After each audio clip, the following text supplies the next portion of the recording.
1996 সালেও বাংলাদেশে কেয়ারটেকার নিয়ে আন্দোলন করেছিলাম। তখনও আমরা শুনেছিলাম যে কেয়ারটেকার খায় না মাথায় দেয়, এরাও শুনেছি বলে পিয়ার খায় না মাথায় দেয়।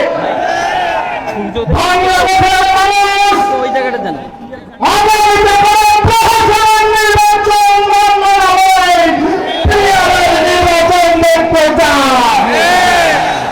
সম্মানিত উপস্থিতি, পিয়ার মানে হচ্ছে আনুপাতিক হারে সংসদে প্রতিনিধিত্ব করা।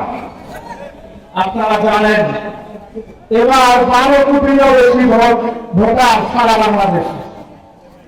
1% ভোট সারা দেশ থেকে যারা পাবে তারা সংসদে 3 জন এমপি দিতে পারবে।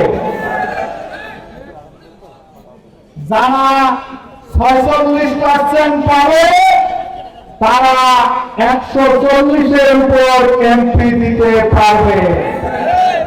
তার মানে হচ্ছে সকল দল সকল মতের অংশগ্রহণে যদি পার্লামেন্ট গঠন করা হয় তাহলে বাংলাদেশে প্রতিবাদের জন্ম হবে না, বাংলাদেশ পুরো লক্ষ্য পরিণত হবে না, বাংলাদেশ পুরো লক্ষ্য পরিণত হবে না, বাংলাদেশ চালানোর হাতে যাবে না, বাংলাদেশ সন্ত্রাসীদের হাতে যাবে না, বাংলাদেশ দখলবাজদের হাতে যাবে না।